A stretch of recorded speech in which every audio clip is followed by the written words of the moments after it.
Yeah. Yeah, just because this Yeah. question's So juicy. yeah. Yeah. So So I guess you can read number 4. This is the one from yeah. Historical Okay. Material Girl. Nice. Okay. Have you ever looked into Coyote? Call off your old tired ethics. Oh God. Or its founder, Margot St. James. Coyote was one of the earliest groups that were promoting sex workers' rights in the US, possibly global. St. James has a very quote unquote interesting background, including hanging around the Laurel Canyon scene in the early 1960s, including Casey, Zappa, and more. Margot was the one who gave Paul Krasner fake head on air and got him fired from KSAN. Yes, she Is was. that your parentheses or is that the author's parentheses?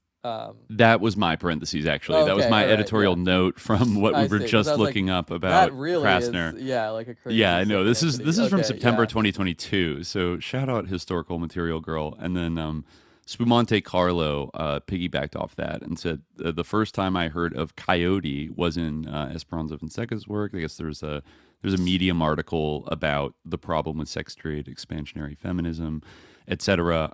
So yeah, like Margot St. James like just came up in my reading last week when we were doing the second Epstein apocalypse episode, and then some people were asking about other sus stuff Paul Grassner had done. I don't know if we got to this on the episode, but there was this like famous incident in San Francisco alt radio history in 1971 at the semi free form hippie friendly KSAN radio station, and Paul Krasner was invited. I think he was just fired. I think he had moved to San Francisco around this time, or he was definitely staying there a lot. And I think he had a show on KSFX, I believe. But after 7 months, they like reshuffled their lineup, and he got let go. So then he went over to KSAN, which had a little more of like a radical, wild kind of reputation, a little bit. And he was given like a slot on Sunday night that I think was going to be right after the popular medical advice show hosted by a guy who was known as Dr. Hip. And I want to say this is like maybe his real name was Arnold Schoenberg. I want to say very interesting. I think I brought him up in the Discord chat the other day. And he was like a hippie. He was like a doctor who was friendly with all the hippies. He was a little older than them, but he had a pretty interesting background in terms of getting a few like academic fellowships to go study various like diseases in West and Central Africa in I think the early 60s. And just so happens when he was there, he was introduced to a little psychotropic drug called Iboga, which the tribe. I think he might have been in Gabon maybe, and which is where I think most iboga is like grown and like harvested from.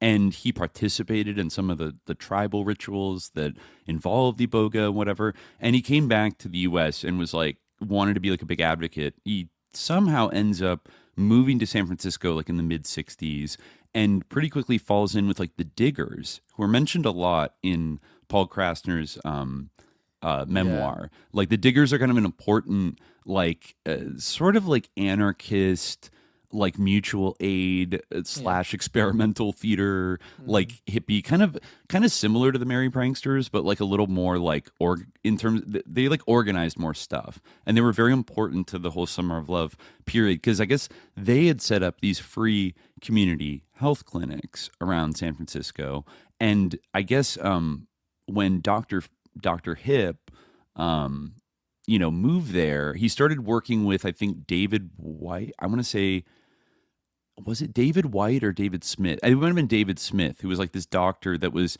the person who founded the Haight Ashbury Free Clinic. And then Dr. Hip ended up like helping him set that up, like consolidating the Diggers clinics into what became the Haight Ashbury Free Clinic. And then you know, was there throughout like the 60s.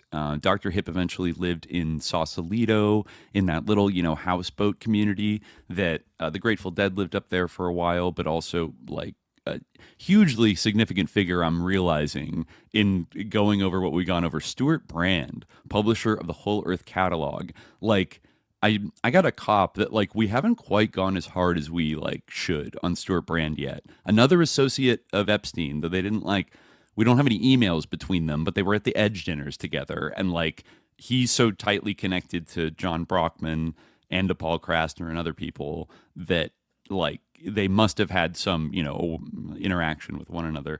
But anyways, like where this kind of cybernetic sus 60s shit all comes out of, that's where Dr. Hip like moves and is setting up Haight Ashbury Free Clinic, which didn't like Manson used to bring his girls to the Haight Ashbury Free Clinic, and there was like a CIA person. I think Tom O'Neill's book Chaos like talks about like the susness of the Haight Ashbury Free Clinic, and or was it like his like ostensible parole, Manson's ostensible parole officer was like working there, but like never checked if like Manson was, I mean, he was like blatantly violating his parole. And this guy was like getting a master's in like criminal justice from like UC Berkeley, and just seemed like all in all like pretty sus. Anyways, like I read this long like boomer thing about Dr. Hip. But anyways, going back to 1971, he was finishing his medical advice show, and there was this woman there who Paul Krasner was already intimate friends with, Margot St. James. And apparently they did a little prankster stunt when, they passed off to Paul, where Margot St. James mimicked giving Paul Krasner a blowjob live on air. And I guess Paul Krasner was like pretending, moaning or whatever the hell. And he got in trouble for this, like after it aired. And basically, Ksan was like, "We're not going to give you a show. Like, what the fuck, bro? Like, you could get us like fined by the FCC for doing that kind of stuff."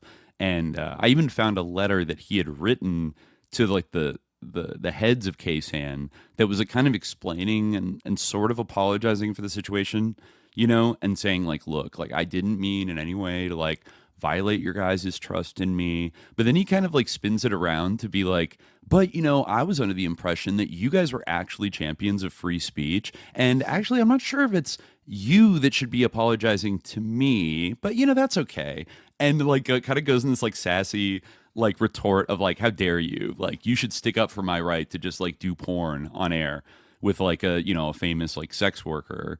And so then Paul was like kind of exiled from having his own radio show, I think, after that point. Mm-hmm. But he would continue to go on to like, he was a constant guest on all the Pacifica stations throughout really like the 60s through like the rest of his life, like KPFA in Berkeley, KPFK in Los Angeles, maybe most of all WBAI in New York, which like, I think we talked about in our KPFA episode years ago, had like Bob Fass, who was like, I forget if his show is Radio Unnameable, but it was kind of proto like dirty shock jock, like rando, like comedy radio hour, like he was kind of a pioneer of like, what if we just farted like for 45 minutes, or like, what if we were all on acid and then we had an orgy on air, and like all these like goofy like bad boy kind of like experiments and like insulting the audience. Uh-huh. Like all of that stuff, he would go on to be involved with. But Margot St. James, she pops up in not just in that incident in Krasner's memoir, but also I think the famous one I remember I mentioned, Paul Krasner went to like an orgy, I think in San Francisco in the late 60s. And, he ended up getting it on with a girl there in front of everybody. And they felt like they were literally like doing the revolution by, having public sex in front of everybody, right? Like, this is a famous story of like Mm-hmm. Paul describing what it was like back then when sexual liberation meant, we were going to change the world, man. Well, like the first part of that anecdote actually is that I guess you had to go as like a couple maybe to this like orgy. It's unclear, but like he arrived with Margot St. James, but then she had clients to tend to, like, sex work clients to attend to that night. So like I don't know, he like gave her a rose or something, but then she like left. And then he was like left at the orgy alone, and then eventually like met some other girl there, and then they got it on. But like they showed up at the orgy together, and she was known as like today, I mean, I think she got like a New York Times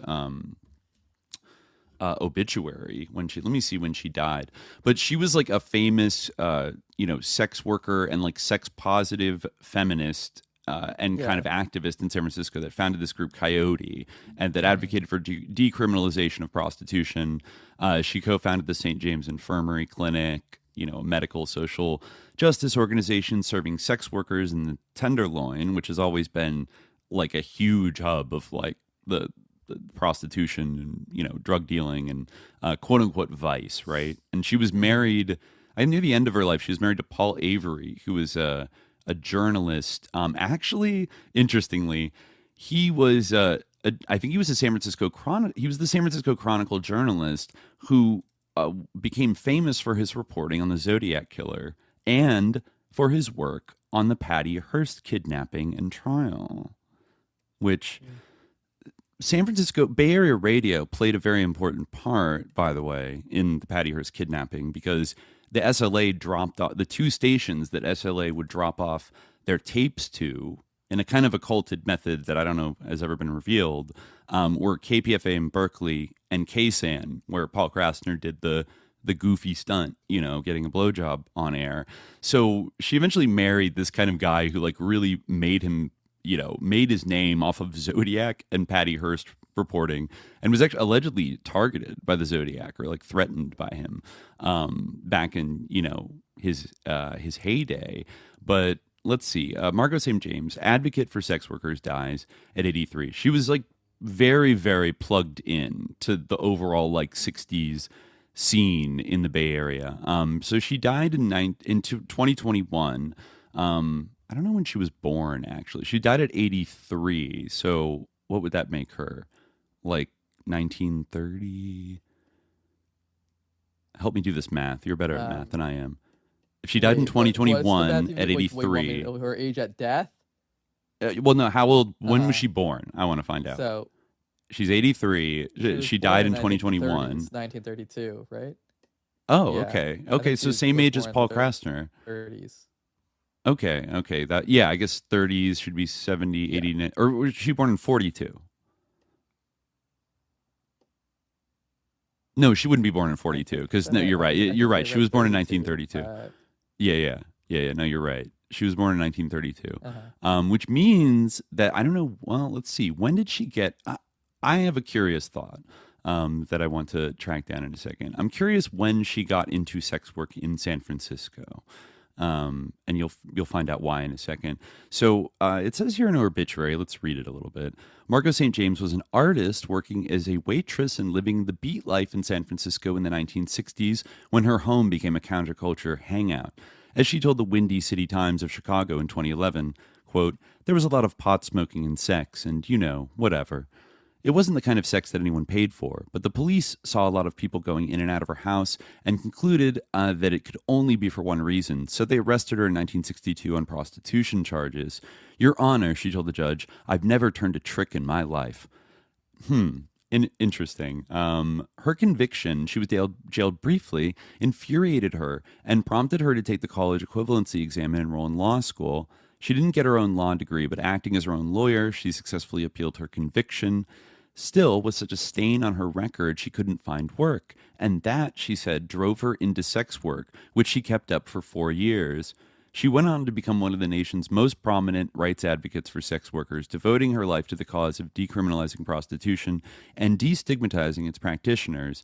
She died, she died in 83 in Washington from Alzheimer's. Let's see. She founded Coyote in 1973. Yeah, like da. She sought to reframe prostitution as a profession with legitimate workplace and human rights issues rather than something sinful. An ally, Carol Lee, coined the term sex worker in the early 80s, and Miss St. James helped popularize it. Interesting. A media savvy activist, Miss St. James invested her crusade with showmanship. She organized an annual Hooker's Ball, a fundraising event that celebrated sex workers and drew politicians, police officers, and movie stars. The balls reached their zenith in 1978 with 20,000 attendees, filling the Cow Palace in San Francisco. Miss St. James loved to make an entrance. That year, she rode in on an elephant. Interesting. She campaigned for a seat on the San Francisco Board of Supervisors and promising to keep a red light on outside of her office, though she was endorsed by Mayor Willie Brown and the poet Lawrence Ferlinghetti, a fixture of San Francisco bohemian life. She lost. So yeah, she was big on the lecture circuit and kind of yeah, like a founder. She was born in 1937. Her father was a dairy farmer. Okay. Oh, But hey, she, there you go. yeah, interesting. Oh, actually interesting. Like Paul Krasner, she had an early run-in with Carnegie Hall. Apparently, she took up watercolor painting and won a contest in which one of her works was shown at Carnegie Hall. Huh, interesting. And then in high school, she met Dan Sobjak, who she married. He became a commercial fisherman. She had a child. Was that the Um, Scholastic Art and Writing Awards? I actually also won a contest and I went to Carnegie Hall as whoa. yeah, Oh there my you God, the go. Carnegie Yeah, Hall and I won the connection. Scholastic Art and Writing Awards. I don't know if Crazy. that existed then, but Crazy. yeah. So she left her fisherman husband and her small child in 1958 and moved to San Francisco and enrolled in art school. She doesn't say where, but I wouldn't be surprised if it's the San Francisco Art Institute that was like around the corner from Michael Aquino's ancestral home. Like a couple of interesting alums, like avant-garde people came through there. So yeah, then she was involved in the feminist wars of the 70s and the 80s, and then kind of went around Europe in the 1980s, which is interesting, organizing the first World Horrors Congress in 1985. Um, and Oh, interesting. She actually married Paul Avery, the famous journalist. He proposed that he and Miss St. James get married so that she could share his health care benefits and also take care of him. They were married in 1992 and moved back to the U.S. Yeah, yeah. So, I mean, yeah, Paul Krasner speaks very highly of her, and she seems almost like larger than life figure, like gliding around and like, there's another orgy at my place, like this week, and is this like a kind of over the top, Did like, she and she actually gave him a blowjob on air, or did he just pretend that she did? Paul Krasner like is joking and evasive about it in his memoir because of course he is. That's his vibe, Uh-huh. and like, I well, feel like if she actually did it, he would say, um, I think he kind of like hints that maybe she really did, but then everyone uh-huh, else kind of says that it was like a bit, and that I see. Uh-huh. like yeah, yeah. Hilarious. I did find one interesting thing from 2021. I guess this is around the time she died. This is from satanicbayarea.com. And it is an article called Bay Area Satanists have RITE of way for Walpurgisnacht. Okay. Walpurgisnacht Bay Area Satanists honor great sinners, themselves included. So let's see here. This is a few All years right. ago. Is this article gonna have merit to it, or is this like okay? Here we Yes, go. I'm ready. yes.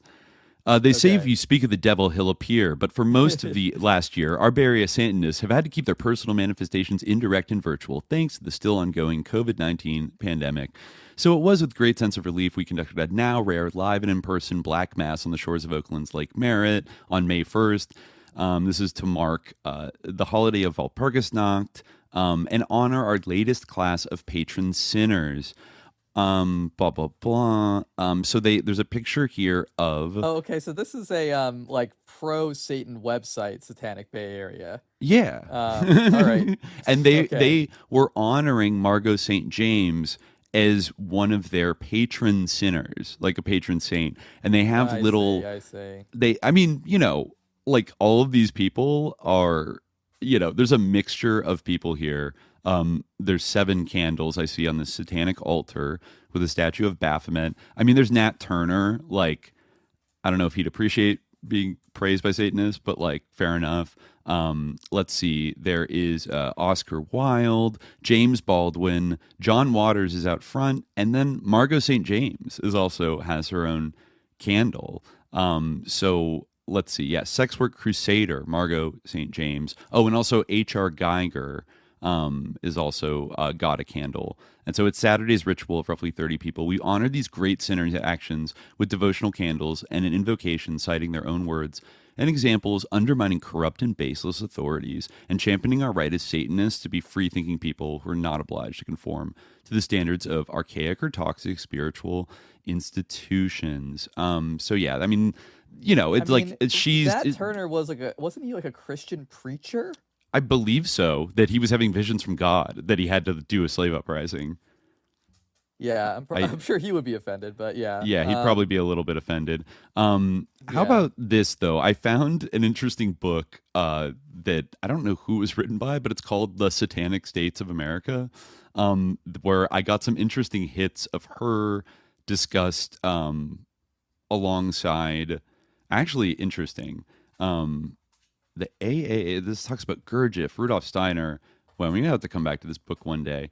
It starts off talking about the California Institute of Integral Studies, saying in essence it was a modern day school of magic in the ancient Eastern tradition. No doubt this Okay. tied in with MK Ultra as well. This is in fact evidence in the person of the GI Gurdjieff influenced parapsychologist Charles Tart, who was associated with the aforementioned California Institute of Integral Studies and the Institute of Noetic Sciences and the Monroe Institute and SRI International. All of these organizations had intelligence connections. And the beat goes on at the Institute of Transpersonal Psychology in that bastion of magic and Satanism, Palo Alto, California, where Charles Tart, circa 2005 AD, served as core faculty member of blah, blah, blah. He's associated with the Human Potential Movement. Let's see, yeah, ITP. Not endorsing everything in this book, but it's kind of funny. Uspensky, shamanism. Here we go. One 1970s Esalen Institute personality of note, who was a colleague of the above mentioned Charles Tart, was Arthur J. Dykman from Harvard, a Mill Valley psychiatrist slash Air Force vet who had studied Zen Buddhism under Suzuki Roshi, founder of the San Francisco Zen Center. Interesting. And who taught alongside Alan Watts and Ram Landau. And let's see, Rudolf Steiner, spiritual-based Lindisfarne Association with its Steiner-based agricultural practice. Sufism, somebody studied Sufism under Idris Shah. Idris Shah was Wicca witchcraft founder Gerald B. Gardner's own personal secretary. And Was, yeah. previously, let's see, previously, as he has explained in a Marin County Independent Journal interview entitled Demystifying Cults, psychiatrist analyzes why people join groups, quote, participated in a government-funded study of LSD and mescaline in Menlo Park during the 60s. That might have been Myron Stolaroff and that, Okay. like, Ampex group. Blah, blah, blah. And this, no doubt, under MK Ultra auspices in association with former OSS agent Gregory Bateson. Marin County was home to the Druid Heights Bohemian community, founded in 1954 and situated on the southwest flank of Mount Tamalpais, there in Marin County by Greenwich Village witch slash lesbian beatnik poet Elsa Gidlow, a quote friend of poet Ella Young, a former employee of Aleister Crowley's publisher friend Frank Harris. Okay, but wait, where's Margot St. James in She's all about to come this? up. She's about to come up. Okay, all There's right. so many name drops here. Then something about John McCain Sr., Ansel Adams, Black Mountain College. This is really Neil Young, a friend of mass murderer, Okay. Charles Manson. All right. Okay, so The gang's all let's here. see. Yeah, let's see. Tom Robbins. Let me see. This is such a long sentence. This is That all one involves so sentence. much. Here we go. Amongst Ansel Adams, who apparently is sus, his close friends was Dodie Weston Thompson, Black Mountain College student, Gary Snyder, one-time student of Alan Watts, Dizzy Gillespie, Neil Young, Tom Robbins, who served as an Army intelligence officer with Strategic Air Command during the 50s and was a known associate of both Joseph Campbell and Timothy Leary.